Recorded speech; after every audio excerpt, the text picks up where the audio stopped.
Tribuners, jumpa lagi nih bersama dengan saya Kusnula Syaifa. Tentunya kita masih di Bincang Otomotif. Tribuners, hari ini saya sudah bersama dengan Mas Gilang. Ini selaku branch manager dari Astra Isuzu Lampung. Halo Mas Gilang, apa kabar? Halo, kabar baik. Waktu itu kita sempat ngobrol juga ya Mas Gilang ya. Betul. Masih terkait dengan otomotif juga Tribuners. Tapi hari ini tuh obrolan kita tentunya banyak sekali informasi yang bakal Mas Gilang kasih sama Tribuners di rumah nih. Mas Gilang, sekarang ini kan banyak banget ya Mas, maksudnya fenomena bahkan kejadian-kejadian yang tidak diinginkan lah, bisa dibilang kayak itu, seperti kecelakaan, mobil, motor dan lain sebagainya yang diakibatkan karena ngebut-ngebutan tuh Mas. Betul. Itu tanggapan Mas Gilang gimana sih Mas untuk mengawali bincang kita hari ini nih Mas? Oke, ya selamat siang Tribuners. Nah memang saat ini kan jadi suatu tren ya, saya lihat di TikTok maupun di YouTube, bahwa kalau misalkan kita membawa mobil dengan kecepatan tinggi itu ada semacam kebanggaan tersendiri. Nah kalau tanggapan dari saya, sebaiknya kebiasaan tersebut dihindari. Kalaupun mau balapan ya sebenarnya kan ada ini ya, bisa disalurkan di track atau di mana. Karena apa? Satu, kondisi lintasan di jalan tol itu kan beda-beda antara ruas satu dengan ruas lainnya. Yang pertama. Terus yang kedua, kondisi mobil itu sendiri. Jadi dalam kecepatan tinggi itu akan sangat rumit saat ada kejadian-kejadian yang tidak diinginkan terkait lingkungan mobil itu sendiri. Contoh, ban itu kan pecahnya mendadak ya, itu yang pertama. Terus yang kedua, kalau tidak ban, efek lain, misalkan pengendara lain yang tiba-tiba ngerem. Yang kedua itu. Atau yang ketiga, faktor alam. Faktor alam itu artinya genangan air, atau misalkan angin, itu pun sangat berpengaruh terhadap mobil kita saat kecepatan tinggi. Nah, kalau tanggapan dari saya seperti apa? Saya sangat tidak menyarankan kecepatan tinggi, apalagi apabila mobil itu misalkan membawa keluarga kita atau membawa muatan yang di luar daripada kapasitas rem mobil tersebut gitu loh. Kira-kira seperti itu kalau tanggapan dari saya.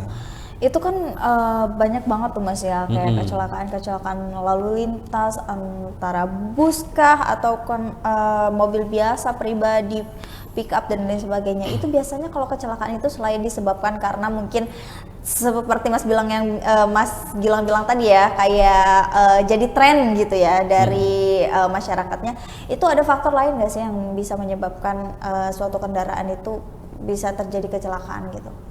Iya, jadi kalau faktor itu kita bagi secara garis besar itu dua sebenarnya Mbak Jenul ya. Jadi faktor internal dan faktor eksternal. Ya kita ngomong aja ibaratnya kendaraan ini kita bawa fit lah ya, bawa fit. Jadi sudah kita cek, oke lah, waktu mau berangkat kita cek minyak remnya itu ada. Ya kan. Habis itu lalu lintasnya juga kita lihat jalannya cukup oke. Nah, salah satu yang menyebabkan rem gagal fungsi itu, salah satunya itu minyak rem yang menguap, jadi atau panas ya. Jadi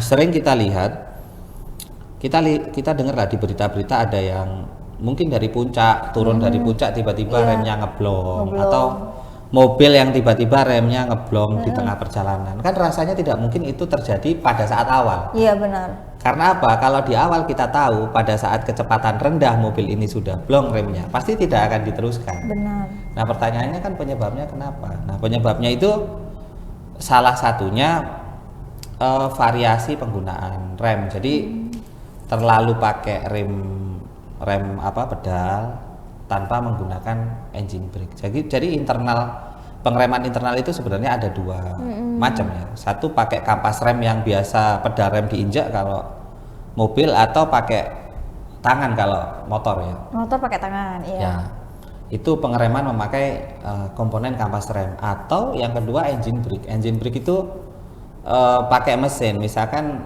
pada saat turun itu pakai gigi yang lebih rendah, gas dilepas pun kan dia akan mengurangi kecepatannya, meraung lah mesinnya, gitu dia sambil nurunin kecepatannya. Nah, pada saat dia nurunin kecepatan memakai engine brake itu, pedal rem itu jadi lebih terbantu. Otomatis temperaturnya jadi turun. Temperatur jadi turun, lebih aman lah kita dalam berkendara. Nah, kalau faktor eksternalnya tadi Mas? Nah, oke. Kalau faktor eksternal yang menyebabkan malfungsi dari rem itu ada beberapa ya. Yang pertama, kita kalau ngomong rem itu kan hubungannya sama traksi antara ban dengan aspal itu sendiri. Bisa jadi begini, kondisi aspal basah. Kondisi aspal basah itu menyebabkan juga bannya berhenti, tapi dia terpeleset gitu loh di aspalnya karena basah. Makanya dia selip. Faktor eksternal itu. Yang pertama itu. Terus yang kedua, ini bukan menyebabkan rem blongnya ya, tapi gagal pengereman karena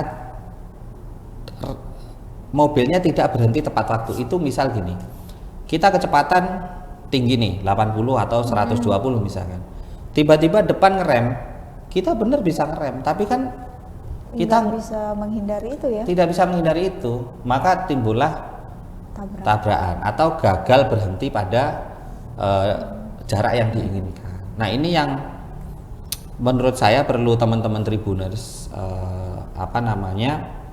waspadai. Nah, contoh begini, saya yang sering lihat sekarang itu pickup. Saya tidak perlu sebut mereknya lah ya. Pickup muatan sayur ya. Pickup diesel ya, mungkin teman-teman tahu lah warnanya hitam itu. Nah, terus karena mesinnya diganti dengan Euro 4 yang lebih powerful, maka kebut-kebutan. Saya kalau lihat di video itu sampai 140 km per jam. Mas. 140 pickup muatan di atas 2 ton saya lihat ya. Lari 140. Itu menurut saya sih sangat berbahaya. Sangat berbahaya. Total keseluruhan kecepatannya berapa tuh Mas? Nah, kalau 140 km per jam kan kencang sekali itu ya. Pengereman tidak akan mungkin bisa ini. Jadi kadang-kadang teman-teman juga saat mengendarai mobil, selain melihat kapasitas mesin, kita juga harus memperhatikan kapasitas remnya sama kaki-kaki gitu loh. Misalkan gini, ada fitur-fiturnya enggak, misalkan apakah remnya itu juga katakanlah power naik 40%, apakah sistem remnya naik 40% juga secara keseluruhan? Kalau enggak, ya jangan berani-berani untuk seperti itu. Karena apa?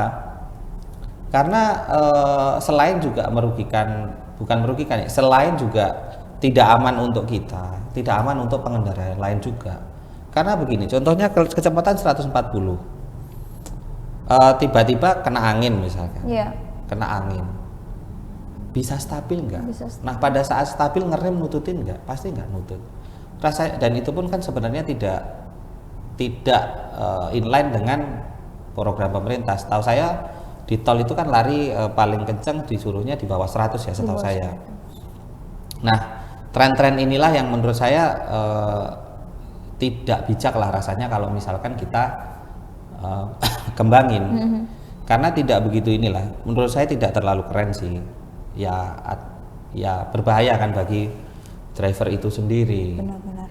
Karena bisa kita katakan ya Mas Gilang benar ya, kalau mobil atau motor itu kendaraan aja deh, rem itu kan yang menjadi kunci utama. Betul. Iya nggak sih Mas? Iya. kendaraan performa tinggi itu yang paling penting itu bukan dia melaju akselerasi, tapi bisa berhenti setelah melaju. Melaju itu benar. Nah, dari beberapa mobil-mobil lain mungkin yang seperti itu berarti karena kapasitas remnya juga gitu ya, Mas. Kapasitas rem Mempengaruhi juga. sangat berpengaruh menurut saya sih. Jadi kapasitas rem yang baik itu harusnya seperti apa tuh? Kapasitas rem yang baik itu kalau di produk kita misalkan kayak yang di Isuzu Traga itu secara kampas remnya lebih lebar, otomatis kan kalau gaya geseknya lebih banyak, remnya pencengkeramannya lebih baik. Nah terus habis itu kalau di pickup kita itu antara rem tangan dengan rem kaki itu terpisah. Oh gitu. Iya, jadi misalkan rem kakinya itu bermasalah, masih ada rem cadangan, rem tangan. Nah di tempat-tempat lain jadi satu tuh, jadi sekali bermasalah remnya udah nggak ada alternatif nggak ada lagi ya. cadangannya lah kalau Gitu. itu Oke. tempat kita.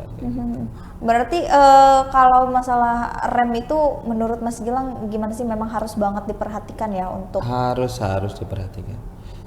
Ya sama lah orang yang modifikasi apa namanya mobil misalkan di remap dan sebagainya, ECU-nya sehingga bisa lebih kencang, itu rem juga perlu diperhatikan. Jangan sampai yang seperti saya sampaikan tadi, apa namanya, mobil melaju kencang, yang paling penting kan sebenarnya bisa berhenti dengan tepat waktu sesuai dengan yang kita harapkan. Benar. Karena banyak banget ya Tribuners sekarang tuh kita ngelihat di berita-berita gitu kan, karena nggak hanya di Lampung aja ya, di seluruh Indonesia itu kan ya. Di tol itu banyak yang kebut-kebutan. Nanti kita bakal tayangin beberapa cuplikan video juga biar Tribuners bisa lihat, dan bahwasanya kita di sini tuh adanya untuk memberitahu. Dan saya pun ini dapat informasi banget nih Tribuners dari Mas Gilang, karena dengan adanya Mas Gilang di sini memberitahukan kita ternyata ada beberapa hal tuh yang nggak boleh dilakukan loh untuk kita tuh bisa tetap safety gitu Mas ya, benar ya?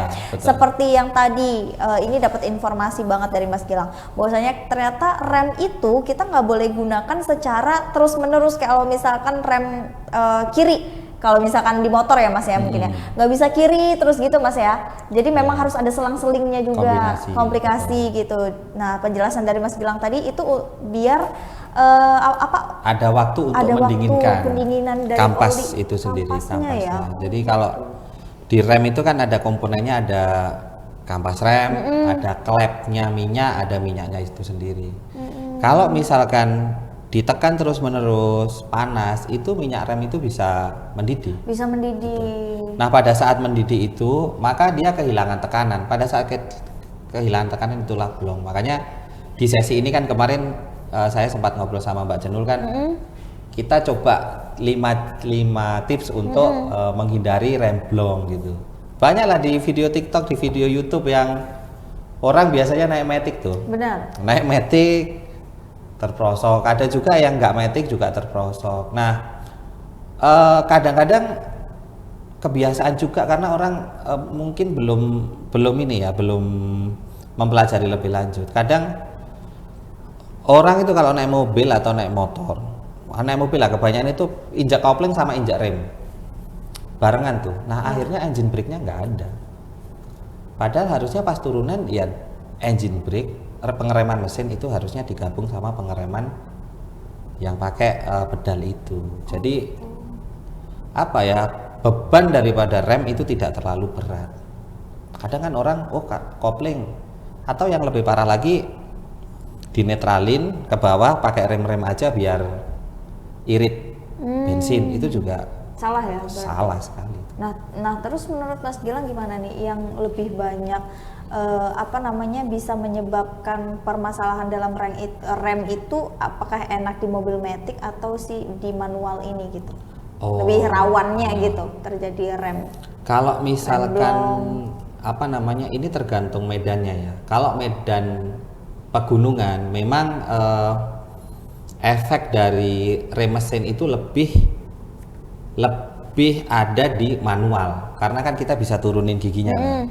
Turun langsung di gigi 2 kan dia gremet gitu kan, remnya tidak terlalu bekerja. Kalau matic ini beberapa mobil Ada bisa dipindah manual. Kayak misalkan di tempat saya Isuzu MU-X. Isuzu MU-X itu bisa di Pindah. matic langsung dimanualin, pas turunan itu dimasukin gigi 2, lebih turun lagi gigi 1 gitu ngerem dia. Cuman kan nggak semua mobil punya Triptonic kan. Iya, benar. Ada yang biasa. Nah paling kalau misalkan Tribuners itu memiliki kendaraan, yang perlu dilakukan pertama itu dirawat secara rutin. Karena rem ini begini loh, rem ini kegagalan fungsi daripada rem itu tiba-tiba terjadi.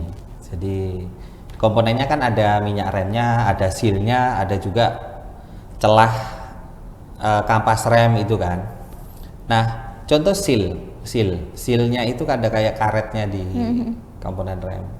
Itu semakin lama itu semakin ketas dia, Mbak Janur. Iya, semakin lama semakin ketas. Jadi jangan salah misalkan, oh ini jarang dipakai kok mobilnya, nggak usah diganti. Cek, karena apa? Sekali dia ketas, dia kena tekanan apa namanya, tekanan pedal rem yang terlalu banyak itu bisa langsung gagal dia. Langsung gagal ya langsung nyeplos remnya, nyeplos.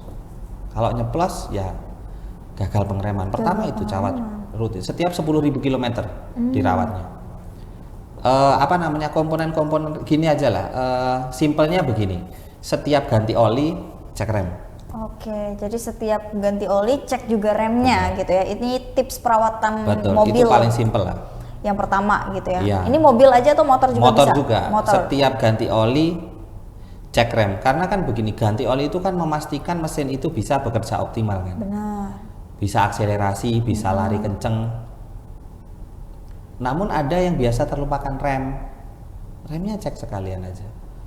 Remnya ganti apa namanya? Ganti minyak rem rasanya tidak terlalu mahal seperti ganti oli kok. Harusnya sih so-so lah. Oke. Penting loh. Kita bisa melaju kenceng kan, kita harus memastikan mobil itu bisa berhenti. Benar. Motor tenaga gede bisa ngelaju kenceng kan, kita harus memastikan motor itu bisa berhenti. Inilah yang kadang menurut hemat saya perlu diperhatikan oleh Tribuners. Oke, tips selanjutnya apa lagi tuh Mas? Nah tips selanjutnya itu ya yang saya sampaikan tadi, variasi pengereman antara engine dan rem. Jadi misalkan Tribuners itu misalkan ada lampu merah, jarak jauh itu kalau memang harus kurangi kecepatan dulu aja, kurangi kecepatan, turunin gigi.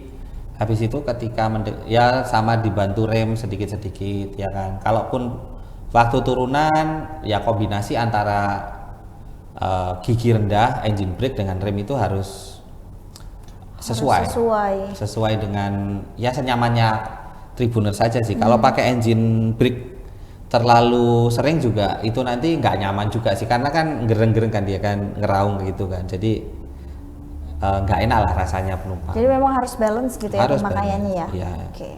Itu juga penurunan kecepatan secara bertahap itu juga melindungi kita ditabrak dari belakang.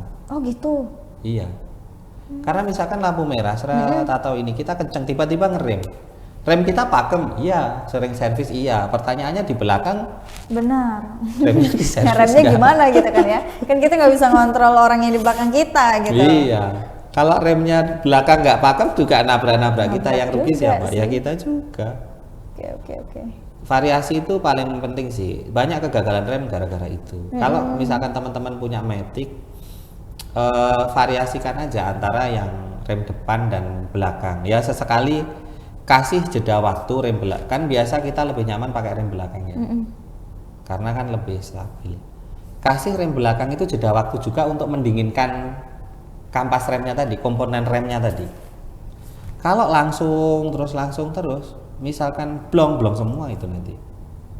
Tapi kalau bertahap itu kan lebih, satunya panas, pakai satunya kan ada waktu mendinginkan. Gini lagi ada waktu mendinginkan.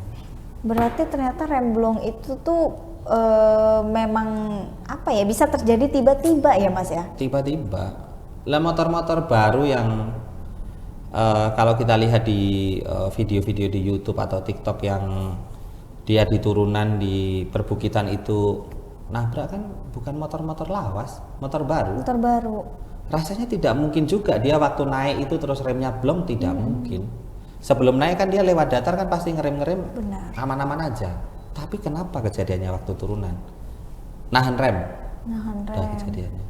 Atau kebiasaan kalau ibu-ibu ini ya sebenarnya bapak-bapak juga mungkin ya. Tapi kalau yang saya sering lihat itu digas tapi lampu remnya belakang nyala. Jadi masih megang Setengah rem gitu ya. Kan ada kan. Nah, pada saat megang rem itu kan kampas akan temperaturnya naik. Pada saat temperaturnya naik di titik tertentu itu minyak remnya itu nguap. Pada saat nguap belum pasti. Meskipun awalnya ini baik-baik saja Baik-baik nih. aja. Tapi karena salah berkendara bisa belum. Wah, luar biasa nih Gitu. Tribuners ya.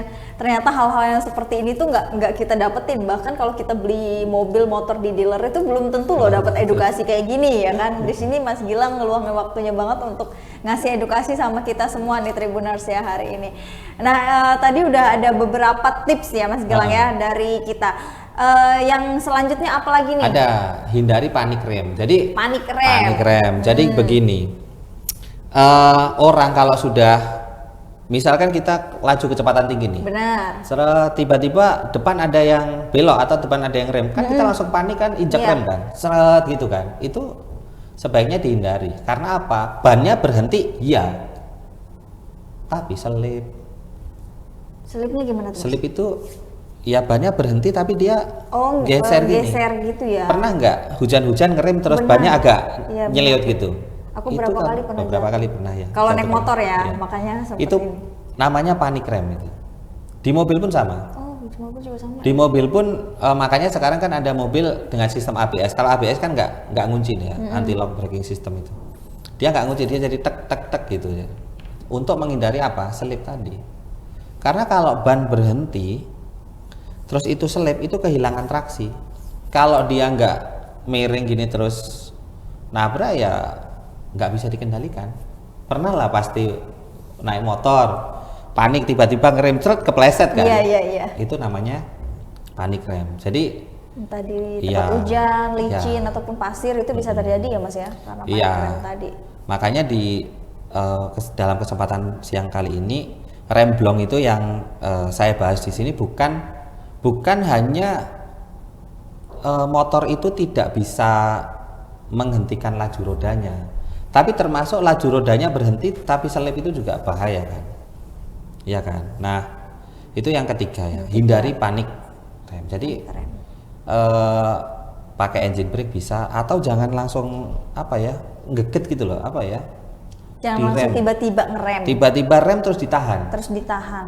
Karena apa? Selipnya itu kan setelah nahan beberapa lama baru nyelip kan dia sebenarnya. Iya, Itu. Nah, bentar Mas, ada yang mau nanya ini ya. Mm-mm.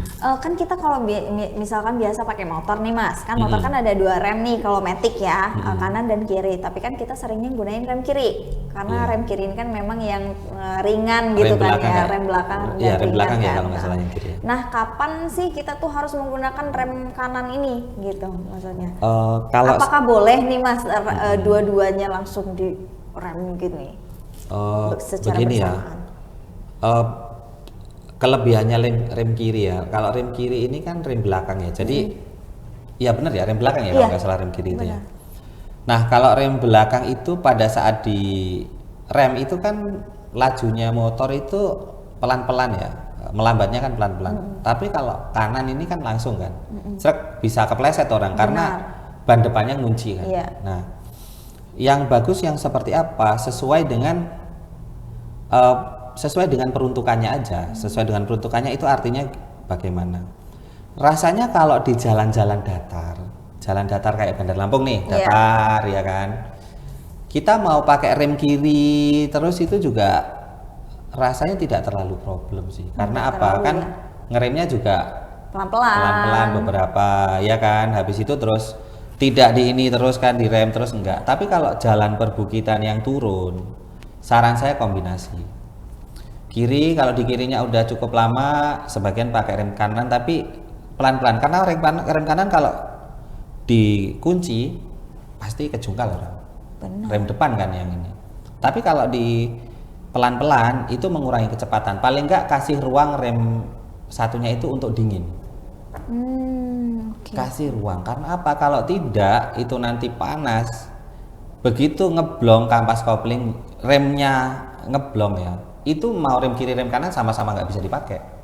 Kan minyak remnya satu jalur. Satu jalur ya. Di kanan kalau nggak salah. Ada memang beberapa motor yang dua ini ya, pakai dua hidrolis ya. Tapi setahu saya minyak remnya itu kalau kebanyakan motor itu cuma satu jalurnya. Malah seperti itu. Orang Oke, mobil aja jadi satu. jadi memang penggunaan rem yang secara tiba-tiba itu nggak boleh ya Tribuners. Jadi ya seperti yang Mas Gilang bilang tadi nih, kita tekankan lagi bahwasannya tips yang ketiga itu hindari panik rem tadi ya Mas ya, Betul. panik rem. Terus yang selanjutnya ada apa lagi Ada nih, Mas? lagi. Yang keempat nih, yang keempat ini yang paling penting dan beberapa orang kadang-kadang lupa untuk ini.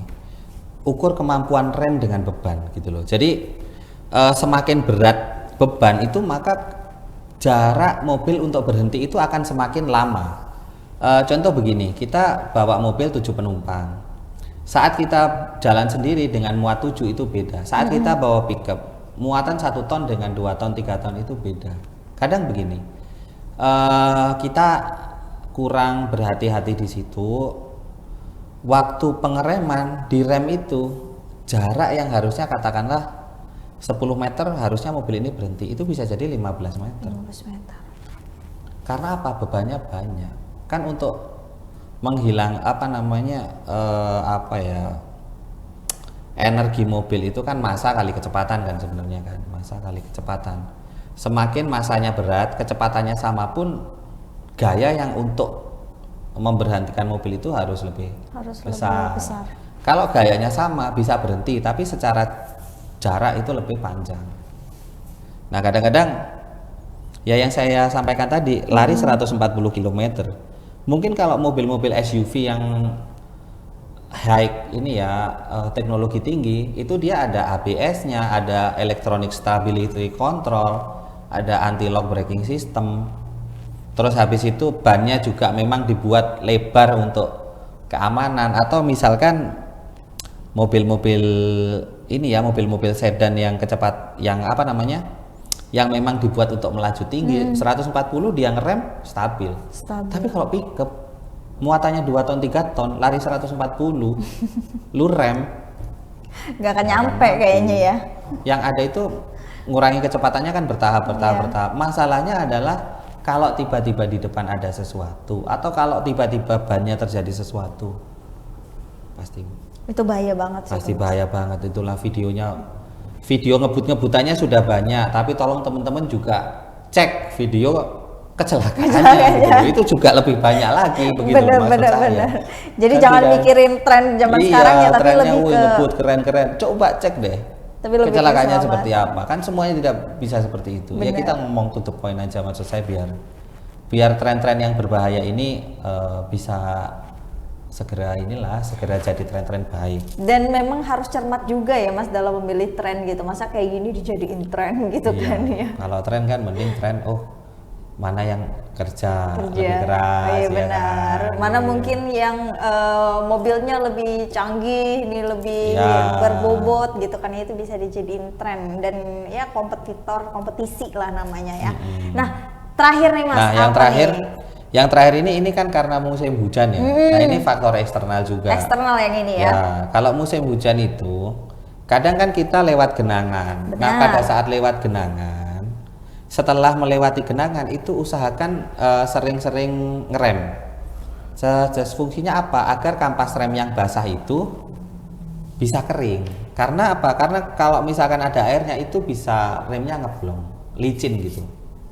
Pada saat licin ngeblong bahaya, makanya sering-sering direm aja, sering direm gitu untuk mengeringkan yang namanya kampas rem itu. Nah kira-kira itu 5 tips dari 5 tips dari Mas Gilang ini ya untuk menghindari kita remblong ya Mas ya. Betul, dalam berkendara. Ya remblong atau gagal mengerem. Gagal mengerem itu tadi. Nah kalau untuk dari Isuzu sendiri nih Mas, untuk dari segi dan spek mobil yang memang kita udah tahu ya produknya. Tadi juga udah disebutin bahwasanya ada beberapa mobil dari Isuzu tuh yang remnya memang sudah memadai ya untuk secara safety-nya gitu. Ya betul. Jadi kalau tempat kita kayak misalkan kita ngomong Isuzu Traga lah. Isuzu Traga itu memang powernya besar. Nah selain powernya besar, remnya juga kalau kita buka, kita bandingin dengan pickup yang sejenis itu lebih besar remnya. Lebih besar remnya itu pertama caranya ngindarin adanya gagal rem. Yang kedua, rem tangan dengan rem kaki itu beda. Jadi kalau rem kakinya Traga itu ngeremnya di keempat bannya. Rem tangannya itu ngeremnya itu di transmisi, dekat transmisi. Jadi misalkan yang 4 ini blong, yang pakai minyak rem, itu rem tangan itu masih bisa bekerja. Oh gitu. Jadi memang selain desainnya dan memang dari mesinnya juga itu di Isuzu Traga ini memang sudah teruji ya Tribuners, apalagi untuk safety-nya gitu. Nah karena nggak banyak juga seperti Mas Gilang bilang tadi kan ada beberapa mobil yang memang dilengkapi dengan 2 rem gitu Mas ya, biasanya cuma dari 1 rem kaki semua tapi itu mencakup semuanya. Ada juga yang bukan Traga ini ya, yang bukan Traga itu rem tangannya itu sebenarnya rem kaki aja tapi yang dikunci yang belakang aja. Oh gitu. Jadi kalau pakai rem pedal itu 4-4-nya ngerem, kalau pakai rem tangan ngerem tapi yang belakang saja. Yang ngerem tapi belakang aja. Pertanyaannya kan pada saat melaju atau turunan, pada saat ada kegagalan di komponen remnya itu, pakai rem tangan pun nggak akan bisa karena rem tangan pun itu sebenarnya semuanya di roda. Nah kalau Traga tidak, Traga itu rem tangannya ada di transmisi, dekat transmisi. Jadi ngunci transmisinya, meskipun 4 rodanya ini katakanlah remnya blong, pakai rem tangan itu masih bisa. Iya, atau misalkan gini, waktu turunan remnya ini panas, sedikit bantuan pakai rem tangan sama rem ini masih bisa. Darurat ya masih bisa. Wah luar biasa nih Tribuners ya. Inilah tips kita dari Mas Gilang nih seputar untuk 5 tips tadi ya, kita udah bahas itu cara menghindari rem blong dan juga gagal ngerem gitu, karena banyak banget kan faktor-faktornya, nggak ada faktor dari internal dan juga ada faktor dari eksternalnya nih Tribuners, dan juga memang kecelakaan kita nggak bisa untuk memprediksi, tapi kan kita bisa menghindari ya Mas Gilang ya, apalagi preventif, apalagi dengan cara tadi dengan merawat rem, terus tuh juga kita tuh harus bisa tahu dan edukasi ternyata penggunaan rem yang baik itu seperti ini dan seperti itu cara menghindarinya. Jadi untuk Tribuners juga nih yang selaku pecinta mobil, motor ataupun pengguna pickup gitu kan ya, itu harap diperhatikan juga keselamatan dan juga remnya. Tadi udah dijelasin sama Mas Gilang kalau harus memang sering-sering juga ya Mas ngecek remnya. Jadi jangan cuma ganti oli aja. Ganti oli sama sama cek rem. Cek remnya juga itu perlu Tribuners, dan ini juga satu informasi buat saya juga gitu. Terima kasih banyak loh Mas Gilang udah mampir ke studio ya di sela-sela kesibukannya gitu kan ya, dan tetap mau banget untuk mengedukasi dan tentunya ngasih informasi sama Tribuners di rumah, apalagi ini informasi dan edukasi yang saya rasa semua orang tuh belum tahu tentang ini Mas, tapi dengan adanya Mas Gilang di hari ini itu mudah-mudahan bisa jadi informasi penting buat Tribuners yang nonton gitu ya. Terima kasih. Saya juga mengucapkan terima kasih banyak untuk Tribuners yang memang sudah bergabung dengan kita dari awal sampai dengan terakhir. Jangan lupa untuk saksikan bincang otomotif di minggu selanjutnya. Tentunya masih bersama dengan saya Kusnul Asyaifah di sini. Ada Mas Gilang. Kami pamit undur diri. Terima kasih dan sampai jumpa.